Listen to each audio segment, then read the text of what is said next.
Salut à tous, c'est Matt CD, bienvenue pour ce rapport de bataille numéro 31, première partie du championnat 2015-2016 des Sons of Game. Nous étions opposés aux démons et nains de Pascal et Samo, donc une partie très tendue pour commencer face à des adversaires redoutables. Je vais tout de suite vous présenter leur liste d'armées. Comme d'habitude, notre liste d'armées se trouve dans la vidéo d'introduction de championnat. La liste d'armées des démons et des nains, vous voyez tout de suite que ça rigole pas parce que Epidemus est de sortie côté démons. Et quand on connaît le penchant de Pascal à jouer du Nurgle, vous allez vite voir que c'est vraiment très méchant. Leur général d'armée, c'est un seigneur forge-rune qui est très bien équipé. Sauf erreur, il a des bonus en endurance, ainsi qu'un plus de sauvegarde d'armure grâce à la rune majeure de Gromril, bouclier, et quand même une arme lourde pour le corps à corps. Il a une rune tueuse de sort x2, donc c'est un PAM amélioré. Sur un 4+, il vous fait exploser le sort et vous ne pouvez plus l'utiliser toute la partie. À côté de ça, un héros de Nurgle avec le privilège qui donne la régénération à l'unité dans laquelle il se trouve. Un héros de Tsenj qui est grande bannière niveau 2 du métal et qui a la résistance à la magie de 1. Et enfin, un forge rune avec bouclier, rune de pierre, rune de fer, rune de fournaise et la rune tueuse de sort x2. Donc 2 double PAM, c'est quand même pas mal du tout en termes d'anti-magie. Au niveau des troupes, 20 porte-peste, 10 horreurs roses, 3 bêtes de Nurgle, 2 x 5 gargouilles, 2 x 14 arbalétriers, 2 x 1 canon qui ont la rune de forge, dont un qui a encore la rune incandescente qui donne un tir enflammé. La rune de forge, quant à elle, permet de relancer un dé d'artillerie. Une catapulte des rancunes avec rune de forge, rune de précision et rune de pénétration. 10 mineurs qui sont donc en embuscade avec EMC et la foreuse. Un gyrocoptère et enfin un broyeur d'âme, marque de Nurgle et pince d'os. Donc beaucoup de Nurgle côté démon, c'est du très solide, du connu, du classique. Et côté nain, on a une grosse base de tir avec 2 x 14 arbalétriers, 2 forges runes pour ce qui est de l'anti-magie, dont un qui est seigneur, donc qui donne aussi une bonne RM. Et beaucoup de machines de guerre, 2 canons qui relancent, plus la catapulte. Ça fait extrêmement mal quand vous voyez un petit peu sur quoi notre liste s'est basée. Ça fait quand même beaucoup de tirs à encaisser. Quelques informations avant la bataille. Le scénario qui était joué lors de cette première partie était l'attaque à l'aube. Petit rappel pour ceux qui ne connaissent pas l'attaque à l'aube. La zone de déploiement de chaque joueur est divisée en 3 parties, flanc gauche, flanc droite, qui font 18 pouces de large chacun, et la partie du centre. Donc on a toujours 12 pouces de zone sur la partie verticale. On tire au dé quel joueur déploie en premier toute son armée. Ça va être séparé. Sur un jet de 1, vous déploierez votre unité à gauche, sur un jet de 2 à droite, sur un jet de 3 à 5 dans le centre, et sur un jet de 6, vous choisissez. Tout en sachant que vous lancez les dés pour toutes vos unités, et à la fin, vous les mettez en place une fois que vous avez lancé les dés. Les personnages qui vont être dans des unités doivent être précisés avant de lancer le dé, sinon ils sont tout seuls dans la partie de déploiement. Ensuite, votre adversaire fait la même chose pour son armée, et il lance un D6 à la fin de son déploiement. Sur 6, c'est lui qui a le plaisir de commencer. Sur tout autre résultat, c'est vous, donc celui qui a déployé en premier, qui a le plaisir de pouvoir démarrer la bataille. Quelques informations au niveau de la magie. Les démons du chaos, le niveau 2 du métal, attirer la main de plomb et transmutation du plomb. Au niveau Horreur Rose, on a le feu bleu de Tsenj, donc le sort primaire. Au niveau de la haine des nains, il a fait le jet numéro 1, donc ça veut dire son général à la haine contre notre général d'armée. Niveau magie, alors, de notre côté, on tire un bon résultat avec le niveau 4 de la chute. La malédiction de la chute, qui est un sort de snipe à 18 pouces, qui fait 2d6 moins l'endurance, sur 4+, c'est des blessures. La tempête de la chute qu'on ne présente plus, ça empêche de charger, ça fait des malus, ça rend inflammable, c'est vraiment très puissant. Le marteau de la chute, qui est en fait un projectile en ligne droite qui fait faire des tests d'init, sinon c'est des touches de grosse force à blessures multiples. Et enfin les flammes d'Asgore, qui sont un gab qui dévide un D6. Et en dessous, c'est de la force 6 des 6 PV enflammés, donc ça fait vite le taf. Au niveau du niveau 1 de l'ombre, il tire le miasme, donc qui est toujours un très bon tirage. En fait, on l'a changé pour le miasme, qui était un jet intéressant pour un niveau 1, c'est facile à lancer, ça a de la grosse portée, donc ça nous convenait très bien.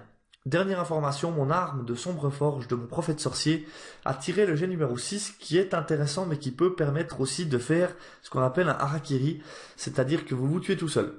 Donc cette arme permet de blesser toujours sur 2+, quelle que soit l'endurance de la cible. Par contre sur un 1, alors c'est le prophète qui est blessé sans sauvegarde d'aucune sorte. Donc ça peut potentiellement vous permettre de vous faire un auto-kill, mais sinon c'est quand même assez violent de blesser toujours sur 2+.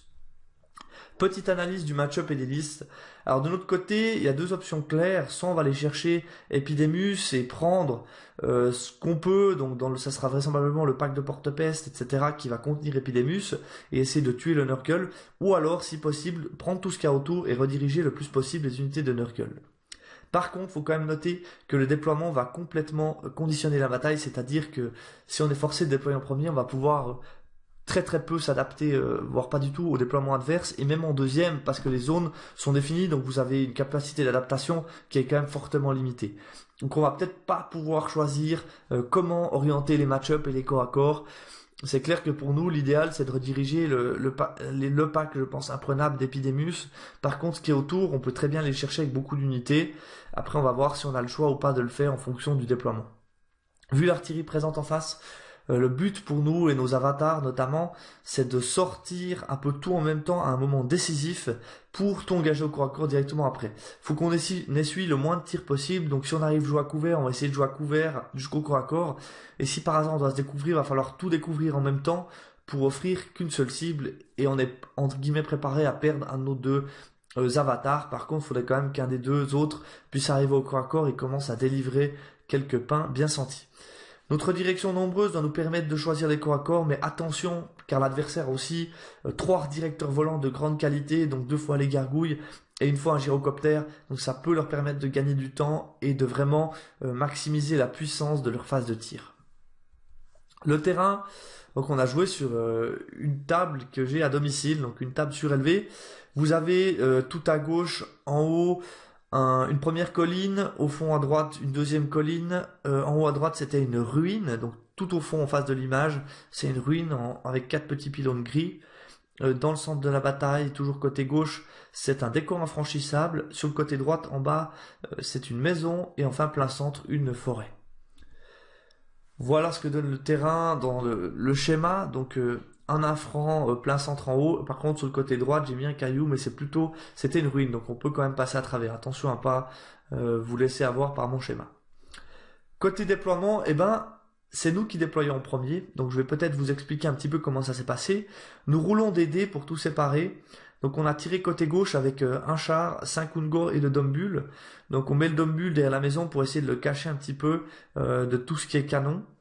Quant au char et au pillard, on n'a pas trop le choix. Tout à gauche, vous ne le voyez pas à l'image, il y a encore un de mes cannes qui a tiré côté gauche.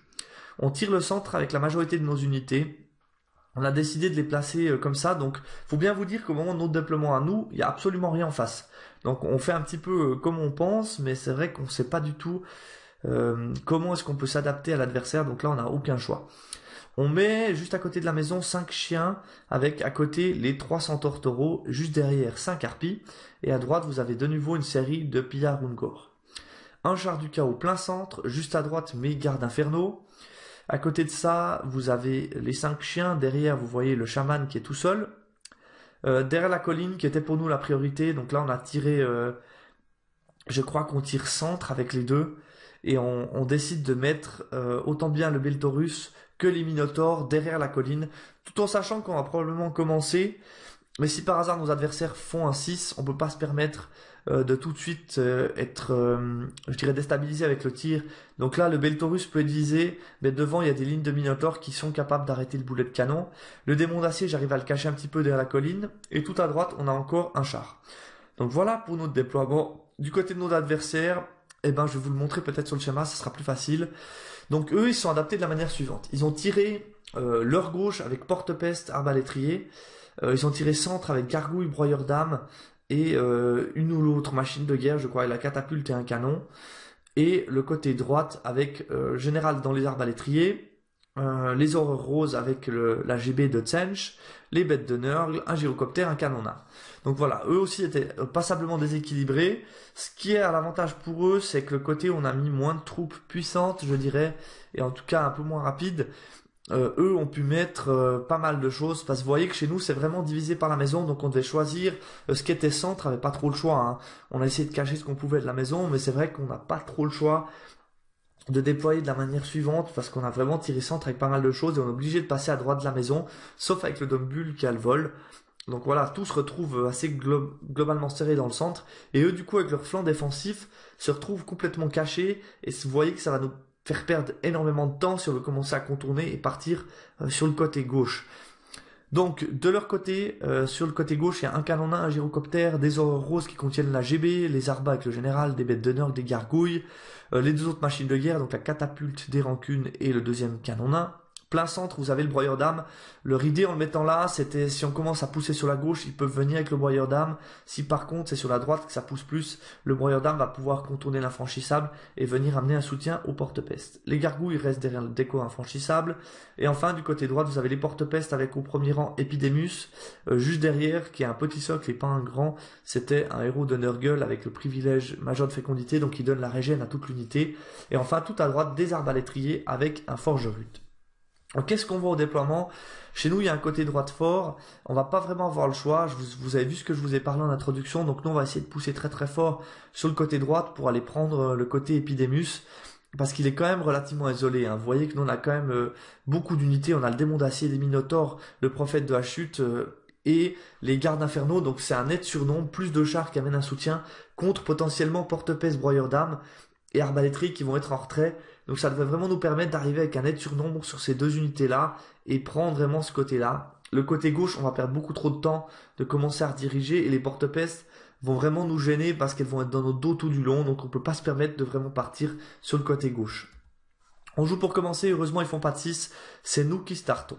Donc on avance tout à balle, vous voyez que sur le côté gauche il y a Moncan qui a fait une avant-garde et qui avance le max possible. On a le char qui avance aussi, les Ungor qui avancent, le Dombul on le replace pour être à couvert de toutes les machines de guerre, on va pas le sortir trop tôt. Les chiens du chaos avancent aussi quant à eux, les centaures taureux avancent un petit peu, le char aussi, donc là on fait attention aux portées des bêtes de Nurgle, on veut pas s'exposer trop vite.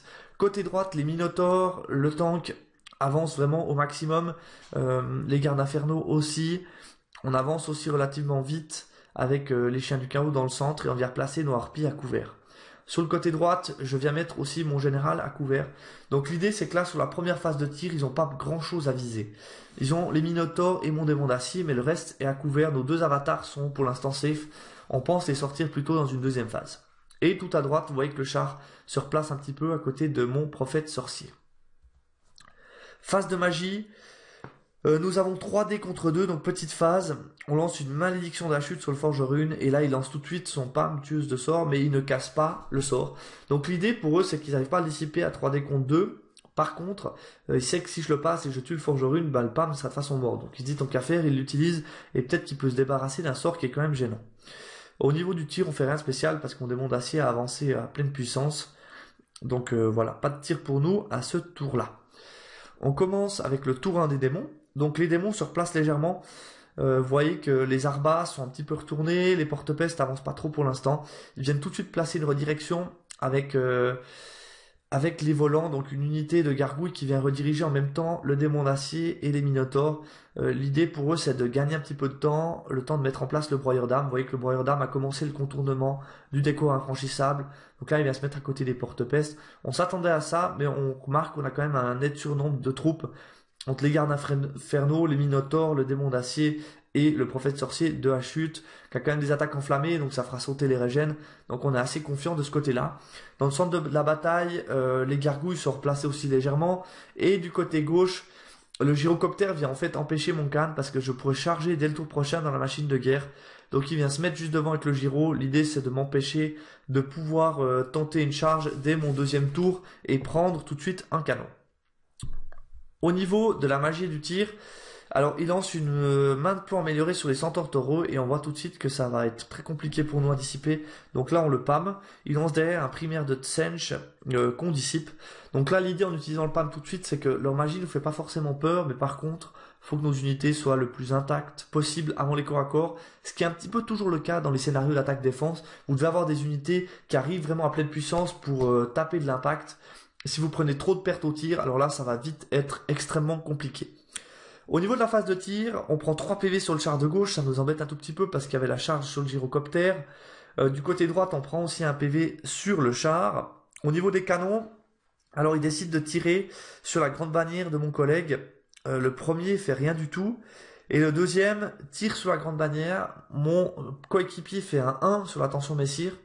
Donc la grande bannière est touchée, là je me dis scénario catastrophe, on n'a pas d'invue, c'était celui qui n'était pas enflammé, ça va être très compliqué, et là il fait un 1 pour blesser, donc heureusement pour nous, la grande bannière est attaque, les deux canons font rien, et la catapulte quant à elle dévie, donc un premier tour on s'en tire quand même relativement bien. Tour 2 des nains du chaos Umbet. Alors une charge sur le côté droit, c'est mon démon d'acier qui y va. Les minotaures sont frénétiques, donc j'ai pas envie de les activer trop vite. On voit qu'ensuite, il pourrait vraiment arriver dans des charges tout de suite avec le broyeur d'âme et les porte-peste. Donc on vient activer d'entrée de jeu de la direction. En avançant les chiens du chaos et les gargouilles, le broyeur d'âme n'arrive pas à passer entre deux et impacter les minotaures. Et du côté porte-peste, ça va aussi être très compliqué parce que vous voyez qu'il y a quand même une redirection qui est faite par les gargouilles. Mon prophète sorcier reste gentiment à couvert. Je veux lancer des flammes d'Asgore sur Epidemus. Je veux lancer d'autres sorts. Donc je reste pour l'instant à couvert. Il y a aussi la tempête de cendre qui peut être très très pratique pour le tour prochain. Sur la droite, notre char reste juste à côté. Les gardes infernaux, je les avance à fond. L'idée, c'est de pouvoir agir en tandem avec les minotaures dès le prochain tour. Le char du chaos avance gentiment dans le centre. Les centaures taureaux, on pousse au max. L'idée, c'est de pouvoir menacer tout de suite les machines de guerre. Le chaman et les Ungor restent un petit peu derrière nos troupes. Sur le flanc gauche, je ne sors pas encore, mon coéquipier ne sort pas encore le Dombul. L'idée, c'est que pour l'instant, nos deux généraux sont à couvert. On n'a pas trop intérêt à le faire. On n'a pas envie de se prendre les deux canons parce que on sait qu'on va tomber extrêmement rapidement. Donc on se dit que pour l'instant, on est patient et on va essayer au tour prochain de tout mettre en place et de faire sortir gentiment le Dombul. Mais c'est vrai qu'avec 3 machines de guerre à D6 PV, on donne pas cher de la peau du Dombul s'il sort de sa cachette. On met les chiens du chaos en redirection devant les bêtes de Nurgle et tout du côté gauche, vous voyez qu'on a lancé une charge avec le Khan et un char sur le gyrocoptère. L'idée, c'est d'arracher le gyro et de pouvoir les menacer des machines de guerre dès le tour prochain. Voilà un petit peu pour nos mouvements. Là, vous avez un zoom un petit peu plus grand. Comme vous voyez qu'il est vraiment impossible pour le broyeur d'âme de passer pour charger les minotaures. Il sera obligé de prendre un directeur. Et idem, le pack d'Epidemus a rien d'intéressant. Il vous voit de face dans l'arc frontal du démon d'acier. Donc il est obligé de prendre leur directeur. Donc pour l'instant, on est safe de ce point de vue-là. On veut vraiment essayer de mettre en place le surnombre et la charge combinée avec 4 unités contre 2. C'est vraiment le but de l'opération pour nous. Voilà ce que ça donne au niveau du schéma. Phase de magie. Alors, nous avons cette fois 6 dés contre 5, une phase moyenne. On lance un miasme et je lance un premier. Donc on lance un premier miasme sur, je crois, les porte-peste, sur peut-être le mouvement, je sais plus. Et le miasme rate. Et après à 5 dés, moi je lance flamme d'Asgore sur Epidemus. Et notre adversaire utilise le deuxième PAM tueuse de sort, donc rune tueuse de sort x2, et il ne casse pas le sort. Donc bonne nouvelle pour nous, mais par contre on aurait bien aimé que les flammes puissent nous enlever un certain poids avec ce problème qui est Epidemus. Donc voilà un petit peu pour notre phase de magie, rien pour l'instant de très convaincant comme vous pouvez le voir. Au niveau de la phase de corps à corps, le démon d'acier extermine les gargouilles. Du côté gauche, on fait quelques PV au gyro, mais il tient, il est en bulle de commandement, donc le gyro tient. Nous, on prend pas grand chose en retour, il me semble. Donc voilà pour la phase de corps à corps. Tour 2 des démons du chaos et nains. Il se passe plusieurs choses. Déjà, les 2 unités de Nurgle chargent mon directeur. Donc le broyeur d'âme a besoin d'une irée à 11 ou 12 pour arriver dans les gardes infernaux. Mais s'il le fait, vous voyez qu'il sera chargé de flanc par les minotaures. Et les porte-peste, je sais plus combien c'est sur l'irée, mais vraiment beaucoup pour impacter le démon d'acier. Mais nous, on a quand même des bonnes contre-charges. Chaque fois que les minotaures, on pourra fermer dans le sens qu'on veut. On a aussi le prophète sorcier. Donc c'est pas quelque chose qui nous fait forcément peur pour l'instant. Du côté gauche, charge des arbalétriers avec le seigneur forgerune dans le char. Donc là, il va essayer de faire plier un petit peu ce corps à corps là qui menaçait ses machines de guerre. On a aussi des mineurs qui sont arrivés où étaient en fait nos Ungor. Donc voilà, les Ungor sont rentrés à notre tour précédent, j'ai oublié de l'indiquer. Et les mineurs rentrent pour faire face aux Ungor et protéger un petit peu les machines de guerre. Les horreurs se reforment légèrement. Et vous voyez que les bêtes d'honneur sont venues charger dans les chiens pour but de venir après gêner le centre. Les 5 autres gargouilles viennent rediriger les centaures pour éviter de perdre des machines de guerre dès le tour prochain. Voilà pour les mouvements. Phase de magie, 11 dés contre 6. Il lance une main de plomb qui fait 3 points de vie sur le char du centre. Donc le char du centre restera un PV, ça nous embête un tout petit peu. Un drain de magie, donc la main de plomb fait un irrésistible. Du coup il fait drain de magie et sa GB est niveau 0, donc rien de grave. Et il lance ensuite le primaire de Tsenj qu'on arrive à dissiper. Au niveau du tir, on réussit une save sur le char de droite tout d'abord. Par contre, derrière il peut aligner avec un canon. Il commence un premier canon qui fait démon d'acier char. Il tue le char, il fait un PV sur le démon d'acier. Un deuxième canon fait 6 PV sur mon char. sur le démon d'acier. Et enfin, la catapulte tue le démon d'acier. Donc voilà, les 3 machines dessus. Là, le démon d'acier tombe. Vous voyez que sur les 2 phases, celle-là est un peu hors stat, celle d'avant un peu en dessous. Et voilà, l'un dans l'autre, on perd quand même le démon d'acier sur cette phase. C'est un petit peu dommage parce qu'on arrivait au corps à corps dès le tour prochain. Vous voyez que les porte-pestes ont détruit au corps à corps. Le broyeur d'âme aussi, les deux font une petite irrésistible, mais n'impactent rien. Le Khan et le char, c'en est fini pour eux, donc ils meurent, tout comme les chiens du carreau, les bêtes d'honneur qui vont se reformer en direction des centaures taureaux. Donc là, on perd quand même pas mal d'unités de soutien entre une phase de tir vraiment solide et des corps à corps, je dirais conformes à ce qu'on s'attendait, hein, parce qu'on a envoyé de la redirection. Mais là, il va falloir faire mal au corps à corps. On a quand même toujours un surnombre avec 3 unités contre 2 de notre côté. Donc on va devoir engager les CAC dès le tour prochain et essayer gentiment d'activer le Dumbbull. Tour 3 des nains du Kawombet. Voilà comment on charge. Donc l'idée c'est qu'on met Garde Inferno et Minotaur sur le broyeur d'âme. On veut passer à travers et ensuite les Minotaurs feraient une irrésistible dans les porte-pestes. Sachant que les Minotaurs font pas une grosse irré, mais quand même je crois qu'on est sur du 3 ou 4 pouces, donc normalement on devrait y arriver. Et juste derrière, vous voyez que mon prophète sorcier est engagé. Au pire, si ça doit durer une phase de plus et qu'on prend un tour de plus pour tuer le broyeur d'âme, je pense que mon prophète sorcier est capable de tenir quand même 1-2 phases. J'ai un souffle, j'ai une bête qui tape quand même pas mal, j'ai un commandement de 10 et à la GB à côté. Donc je me dis que je devrais être capable de tenir, même si ce corps à corps de gauche devait durer 2 phases de corps à corps et qu'on puisse charger qu'à notre 4e tour. Donc voilà, l'idée c'est de vraiment arriver à prendre tout ça et de faire un joli score. On se dit quand même qu'avec la charge Minotaur plus Garde Inferno, tout ça, côté Garde Inferno, arme lourde, beaucoup d'attaques côté Minotaur, on a de l'AGB, des rangs, des bannières. Donc au niveau résultat, on part déjà extrêmement bien. Côté gauche, là vous avez un petit peu plus au zoom du CAC, donc vous voyez qu'après on aura l'AGB plus de Minotaur au contact des porte-pestes. Si d'aventure on arrive à faire les résistibles à ce tour, ce qui nous arrangerait. À vue d'œil, je crois qu'il y avait un 3 pouces à faire sur les résistibles. De l'autre côté, les centaures taureaux et le char chargent les gargouilles, il n'y a pas tellement d'autres choix. Je me dis qu'on charge, on essaie une grande irrésistible. Et après, si les bêtes de nerfs réussissent leur charge, je peux toujours décider de fuir au cas où mon irrésistible est trop faible.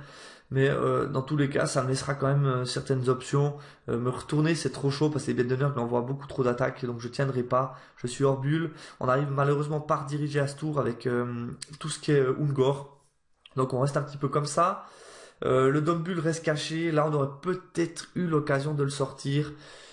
Je sais pas parce que c'est toujours la même thématique, hein. Là, on a enfin mon général et la plupart de nos troupes au corps à corps. Donc, il n'y a pas vraiment de cible intéressante pour eux à ce tour-là. Mais du coup, si on sort le Dumbbull, eh ben, ils pourront tout mettre sur le Dumbbull. Donc, c'est extrêmement compliqué. On se doit de le garder caché, mais on ne sait pas trop quand est-ce qu'on pourra le sortir. C'est vraiment très difficile de jouer contre 3 machines de guerre quand on joue un Dumbbull sur tapis volant avec une cape d'invue uniquement comme défense. Donc, c'est vrai que c'est très très compliqué. Phase de magie, nous avons 5 dés contre 5. Donc on fait pas grand chose. Heureusement, j'arrive à faire un irrésistible sur la tempête de cendres sur les porte-pestes. Donc toute l'unité devient enflammée. Sur le fiasco, je perds un PV, mais au moins il y aura un moins pour toucher. Ça devrait me permettre de tenir un peu plus sereinement au cas où ça se passe pas très très bien. Vous voyez qu'au corps à corps, on fait quelques PV, mais on ne passe pas à travers. Le truc, c'est qu'on fait, je crois, on fait un PV sur le broyeur d'âme uniquement, hein. Donc on en voit quand même. Pour vous donner une petite idée, les Minotaurs avec le Gorbul à l'intérieur sont frénétiques. Ils ont arme de base additionnelle, ça fait 5 attaques par modèle au premier rang. On en a 3 au contact, donc c'est 15 attaques plus 9 de soutien. Ça fait 24 attaques à force 5, donc qui blesse sur du 6, je veux bien.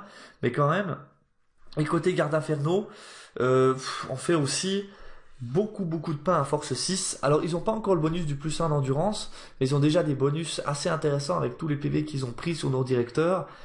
Et en fait l'enjeu c'est que si ils tuent nos centaures taureaux avant le corps à corps du tour prochain, ils seront à full bonus, donc l'invue qui descend d'un cran sur le broyeur d'armes, les porte-pestes, etc. Ça va commencer à devenir extrêmement compliqué.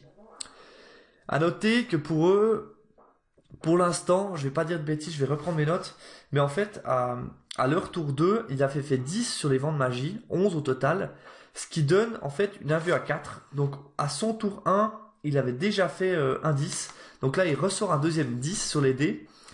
Donc ils ont 4 d'invus, donc le broyeur d'âme est à 4 d'invus, tout le pack de porte-peste est à 4 d'invus, malgré mon enflammé qui fait péter la régène, donc il y a du 4 d'invus partout, et ce 4 d'invus, pour l'instant, nous fait quand même très très mal, parce qu'on fait un seul PV sur le broyeur d'âme, donc on gagne de beaucoup, du coup notre adversaire a un test à 2, je sais, il nous fait quand même pas mal de chiffres sur les gardes infernaux, donc il a un test à 2 de commandement, il fait 5 sur les dés, donc il perd 3 PV de plus, le broyeur d'âme reste à 2 PV, et il n'y a pas d'irré pour nous.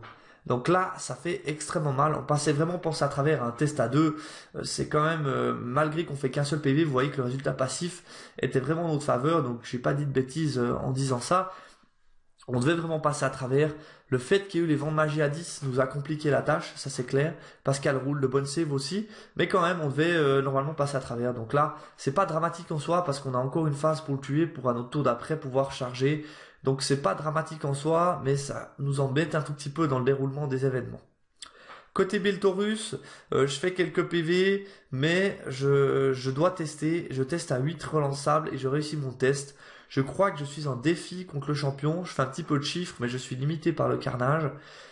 Et en tour prochain, il pourra décider d'envoyer par exemple Epidemus ou le deuxième héros sous régène. Donc c'est vrai que ça devient assez difficile de pouvoir faire du chiffre là-dessus. Mais mon 8 relançable, c'était quand même normal que je ne le rate pas. Les centaures taureaux tuent les gargouilles, font une petite irrésistible, pas très très longue, c'est dommage. Le char tue aussi, met aussi du chiffre sur les gargouilles. Donc voilà pour notre tour 3. On passe au tour 3 des démons du chaos et nains. Et la mauvaise nouvelle, les bêtes d'honneur, le charge, les centaures taureaux, je décide de fuir parce que j'ai quand même l'avantage. Mais il me rattrape et me détruit. Et là, Epidemus arrive à full bonus. Donc on a une plus 1 à l'invue sur toute l'armée. On était déjà au plus 1 endurance, je crois. Donc c'est quand même violent, hein. 8 d'endu pour le broyeur d'âme par exemple, toutes les porte-pestes c'est rendu 5, plus en force, donc force 5 également. Donc il y a vraiment du très très costaud. Au niveau de la phase de magie, donc au niveau du mouvement il se passe pas grand chose, hein. J'ai pas mis sur le schéma les mineurs et puis les Ungor, mais ils feront pas grand chose sur le derrière de la map. Et là le gyrocoptère est venu encore souffler sur les mineurs, sur nos Ungor et les faire sortir de table. Donc voilà, il va pas se passer grand chose là-bas derrière. Ils ont 10 dés contre 5, donc Pascal nous refait un 10. Ouais, il nous refait un 10. Pardon, donc au premier tour, il n'avait pas fait un 10. Il a fait un 10 au tour 2, il fait un 10 au tour 3. Donc là, il y a, en ayant rattrapé les centaures taureaux, il a un vu à 3, plus en endurance, plus en force au tout le Nurgle. Donc vous êtes sous 8 sangs perpétuels et une sorte de marque de Tsench. Donc plus le Nurgle qui fait toujours le moins pour toucher. Donc c'est extrêmement difficile de passer là à travers. Alors déjà, ils vont faire un irrésistible sur, je sais plus, c'est le sort numéro 1 des horreurs, je crois. Et il perd 7 horreurs, mais je sais plus s'il fait des PV ou pas sur le Chardus rentre. Je crois qu'il fait quelque chose, je me rappelle plus trop. Le canon tire sur des Ungor, je crois, il fait pas grand chose. Les centaures, en fait, non, les centaures, ils m'avaient chargé. J'ai pris le pari de rester. Et j'ai un test à 5 que je rate, il me rattrape et me détruit. Je me suis dit que autant rester pour essayer de tenir parce qu'au niveau du mouvement on n'était pas très loin. Puis après la fuite ça laisse jouer au dé. Malheureusement il me rattrape, me détruit et à full bonus avant les corps à corps de droite. Et sous les corps à corps de droite, ben on fait pas grand chose. Donc là, faut vraiment vous rendre compte, c'est la 3 d'invue hein, sur à peu près tout. Donc broyeur d'âme à 3 d'invue en du 8. Porte-peste à 3 d'invue en du 5, moins pour toucher toujours. Hein. Donc c'est très difficile. Les Minotaures, il va faire un PV sur le broyeur. Il reste un PV. Il fait beaucoup de chiffres de son côté. Donc c'est nous qui perdons un cette fois, mais on tient. On a 9 relançables. Et sur le corps à corps du prophète sorcier, j'ai cette fois un test très difficile. Je suis opposé cette fois au héros qui a 5 à CC5, moins pour toucher, 6 d'endu et 3 plus d'invue. Donc je fais absolument rien, c'est impossible. Et lui en retour me fait un petit PV je crois. J'ai un test à 6 relançables que je réussis, heureusement pour moi, parce que là ça aurait été la catastrophe pour le tour prochain. Et vous voyez que ça devient... Là on a clairement perdu notre pari parce que mon prophète sorcier va pas réussir des 6 relançables à chaque tour. Donc là concrètement le centre ça va être très compliqué. Du côté gauche on a perdu un petit peu toutes nos unités de soutien. Donc ça commence à être extrêmement difficile. On passe au tour 4 des nains du chaos Umbet. Alors, niveau du mouvement, pas grand chose à signaler. Je vais vous montrer directement le schéma. Donc, au niveau phase de magie, on fait 10 dés contre 7. Je lance une tempête sur les porte-pestes qui est dissipée. Derrière, on lance un miasme sur les porte-pestes. Heureusement, il passe et on descend 3 à la CC des porte-pestes. Donc ça devrait rendre la chose un petit peu plus tenable. Je lance derrière une malédiction de la chute sur le forge rune qui était dans mon arc frontal, mais je fais rien du tout. Au niveau du corps à corps, le broyeur, qui est à 1 point de vie, je le rappelle, claque 4 invulnérables. Et derrière, on a de nouveau un test à 6 pour moi, relançable. Lui réussit 3 invus sur son héros, donc je fais toujours rien, j'ai de nouveau un test à 6 relançable. Et je le réussis, donc pour l'instant ça tient encore, mais comme je l'ai dit, c'est qu'une question de temps avant que je dégage. Et là, ça va être après très très difficile. Donc voilà pour nos tours 4. Tour 4 des démons du chaos. Ben, on espère que ça se passe mieux, mais ça va pas se passer mieux parce que vous voyez, là vous avez la photo après CAC. En fait, ce qui s'est passé, c'est qu'en phase de magie, Pascal roule un 3e 10, donc 3 fois de suite. Il nous fait un 10 qui descend l'invue d'un cran en démon. J'ai envie de dire what the fuck. Donc 3, on a de l'invue à 3 sur tout le Nurgle à nouveau. Donc là, cette fois, le Beltorus saute et part en fuite. Il y a les porte-pestes qui, dans leur poursuite, impactent les Minotaures et vont mettre du chiffre. Je vais vous le montrer sur le schéma. Je pense que c'est assez parlant ce qui va se passer. Donc très concrètement, on se fait détruire. Donc le Beltorus qui est en fuite arrive sur la colline, il balance tous les canons dessus, me tue d'abord le Beltorus, ensuite le prophète sorcier, donc là c'est 600 et quelques points qu'ils prennent. Les porte-pestes font beaucoup de chiffres sur les Minotaures, on arrive à enlever le dernier PV du broyeur d'âme, mais ils détruisent et rattrapent les Minotaures, la GB. Donc là on a absolument plus rien sur la table, il nous reste 13 ou 14 gardes infernaux, un char à un petit PV et les Ungor pas mal diminués, et surtout notre Dombul derrière la cachette qu'on pourra toujours pas sortir. Donc on décide gentiment d'arrêter le game là. Très concrètement, j'abandonne très très rarement mes games. Je peux les compter sur le doigt d'une main. Combien de fois j'ai abandonné depuis que je joue à Battle. Mais là, voilà, il y a absolument aucun sens à cette partie. Je veux dire, dès que vous prenez 3 fois de suite de l'invue ajouté d'un cran avec un Epidemius à full bonus, autant d'invue à 4 c'est jouable, mais alors là de l'invue à 3 partout avec un 800 perpétuel et de la marque de nerf, c'est juste absolument injouable. Je pense pas que notre stratégie était complètement fausse, mais on va l'analyser quand même un petit peu plus en détail. Donc on arrête la partie là-dessus. Au niveau du résultat, sans trop de surprise, ils nous prennent donc la table rase sur l'abandon. De notre côté, on prend uniquement le broyeur d'âme et 2 x 5 gargouilles. Vous voyez qu'on fait quand même beaucoup de temps pour passer à travers un broyeur, mais bon, dans du 8, marque de Nurgle, 3 d'invue, ben voilà quoi. C'est pas compliqué de comprendre ce qui se passe. On prend un score de 20-0 bien sûr. Analyse d'après-match de notre côté. Alors, les bons points, il y en a qu'un, c'est que je pense que notre plan stratégique était quand même cohérent. Donc je pense pas qu'on ait joué faux. Le déploiement certes nous a beaucoup conditionné. Je peux pas forcément amener les gardes infernaux sur la gauche, ça va me prendre trop de temps. J'aurais peut-être pu les inverser dans la position avec les centaures taureaux et du coup faire partir les gardes sur ce côté gauche. Peut-être ça aurait été mieux, mais j'aurais fait très très long pour arriver. Il y a aussi beaucoup de redirecteurs de ce côté-là.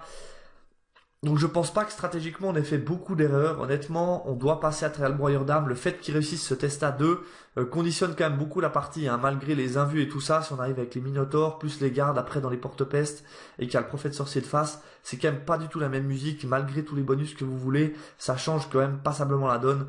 Donc le fait qu'ils réussissent cet invu là, je dirais, ce test à 2 conditionne quand même grandement la partie. Mauvais point, une grosse défaite, c'est clair, ça fait mal de commencer par une grosse défaite. Je pense pas qu'on ait joué faux, le match-up était pas facile, hein. Les 3 canons contre 2 personnages volants qui valent un bras en termes de points, c'est très difficile à jouer. Nous on manque aussi de tirs, il y a beaucoup de redirecteurs aussi de leur côté, et surtout tout ce qui est Epidemius, ben vous voyez, dès que c'est à pleine puissance, c'est tout bonnement imbuvable, surtout couplé au vent magique qui descendent de l'invue. Pas réussi à activer le Dombul, on aurait peut-être eu une opportunité, c'est je pense dès le tour 1. De sortir couillu au tour 1. On a voulu jouer un petit peu sécuritaire. Je me suis dit, finalement, restons un petit peu derrière, attendons de voir ce qui peut se passer. Eux vont devoir pousser sur ce côté droite là. On redirige, on va mettre en place nos packs, tout en gardant nos boss à couvert. Mais peut-être qu'on aurait dû tout sortir en mode all-in au tour 1, prier un petit peu qu'ils ratent leurs choses. Et dès le tour 2, pouvoir aussi engager le côté gauche. Le Dombul aurait pu prendre des points. Donc je pense, s'il y a une chose à modifier, c'était peut-être de tout sortir dès le tour 1, ou en tout cas sortir le Dombul côté gauche. Pourquoi pas plus avancer aussi mon prophète sorcier dès le tour 1 et vraiment se dire, voilà, on sort les deux, on verra bien ce qui se passe, je sais pas. C'est une question ouverte. Mais en tout cas, jouer le Dumbull toute la partie derrière un décor infranchissable, c'est pas vraiment le but. Donc je pense tant qu'à faire, autant le sortir et puis prendre un risque. Là, c'est un petit peu dommage. La charge combinée qui ne traverse pas le broyeur, je l'ai mentionné à plusieurs reprises, ça doit passer, hein, je veux dire, on met plus de 1000 points sur cette charge, ça doit absolument passer. Il n'y a pas d'autre explication. Si, dès le moment où vous voyez que ça dure plus de 2 tours, c'est terminé, je veux dire, et absolument rien à espérer, c'est sûr qu'on ne peut pas s'en sortir. Donc voilà pourquoi on a abandonné aussi au 4e tour. Rediriger, aller côté gauche. Personnellement, je pense pas que ce soit possible. Nos adversaires pensaient que oui, mais je vois vraiment pas comment on peut amener les Minotaurs et tout le reste du côté gauche et rediriger la droite. Nos directeurs étaient pas forcément placés pour, et même si on arrive à le faire, vous voyez qu'on va se prendre beaucoup de phases de tir le temps d'arriver. On va devoir, nos minots doivent essuyer minimum 3 tours de tir, je pense, s'ils veulent arriver à gauche. Il y a le Giro qui peut rediriger, il y a 2 fois les gargouilles. Idem pour nos personnages, qui devraient passer 1 ou 2 tours à couvert. Le démon d'acier perdre aussi énormément de temps. Donc là, on a essayé de raccourcir au plus les distances, et ce qu'on a en face, on va le chercher. Donc c'est pas compliqué. À mon avis, le plan stratégique nous donnait quand même raison, dans le sens où on doit passer statistiquement à travers ce broyeur d'âme et prendre vraiment tout ce qui est Nurgle à droite, et après essayer de rabattre gentiment côté gauche. Mais voilà, ça n'a pas passé, ça n'a pas passé. Côté démon du chaos et nain, beaucoup de satisfaction, donc pleine utilisation d'Epidemus et la puissance des troupes de Nurgle. C'est clair qu'ils ont été bien aidés par les vents magiques, mais quand même, ça fait très mal. Efficacité du tir nain à un moment clé, c'est notamment ce tour 2, où ils sortent quand même une des 4 menaces du côté droite, le démon d'acier. Ils nous le sortent complètement de la partie. Si j'arrive à l'engager avec le prophète sorcier dans les porte-pestes, c'est quand même plus la même musique, c'est des piétinements en plus, des touches d'impact, etc. Efficacité du tir aussi quand mon Beltorus fuit, parce que si mon Beltorus se fuit un peu plus ou se rallie au tour d'après, je peux peut-être essayer de le cacher. Là, vous voyez que même malgré ma fuite, derrière, je fais one shot le Beltorus, j'enchaîne derrière. Je me fais aussi tirer le Seigneur, donc absolument rien à faire. Générosité des vents magiques, faire 3 x 10 en 4 tours, ça défie pas mal de statistiques, hein. Imaginez-vous déjà faire du 10, c'est très peu de chance, mais alors du 10 3 fois de suite, je pense qu'on est clairement en dessous des 1%, donc bien joué Pascal. Les mauvais points, alors peut-être avec un peu moins de réussite au vent, le côté de Nurgle aurait dû être mis à rude épreuve, aurait-il tenu? À mon avis, logiquement, statistiquement, non. On a vu que malgré les vents et tout le tralala, statistiquement, on doit passer à travers le broyeur. Alors voilà, c'est aussi la beauté de Warhammer, tout ne se passe pas comme dans les stats. Mais c'est vrai que du coup, ça déséquilibre complètement cette partie et on prend une méchante tôle. Un gros sentiment d'impuissance, c'est clair, il n'y a pas grand chose à faire là-dessus. Bien joué à nos adversaires. Malgré que leur armée était un peu coupée en deux, le côté de Nurgle a absolument fait le taf.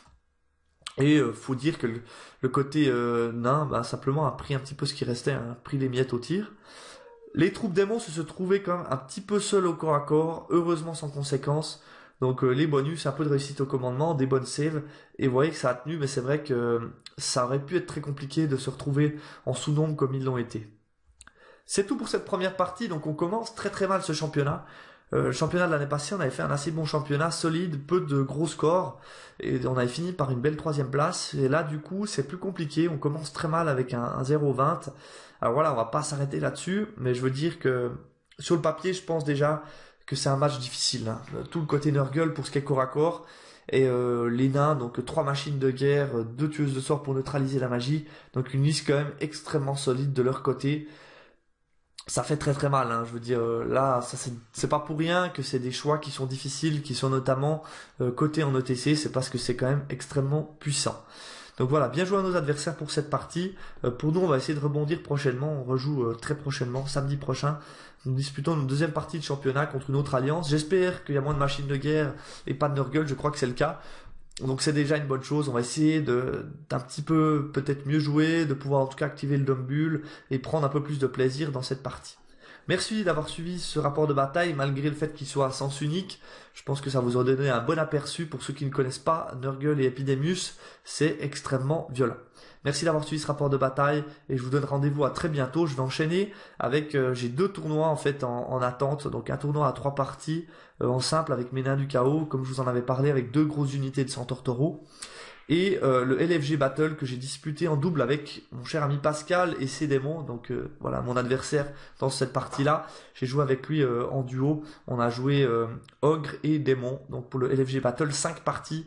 Donc voilà, il y a beaucoup de rapports de bataille qui vont arriver. Je sais pas quand ni comment, mais je vais devoir rattraper ça. Donc je vais essayer de vous amener du contenu le plus rapidement possible. Merci d'avoir suivi ce rapport de bataille. Je vous souhaite une bonne journée et à très bientôt sur ma chaîne YouTube.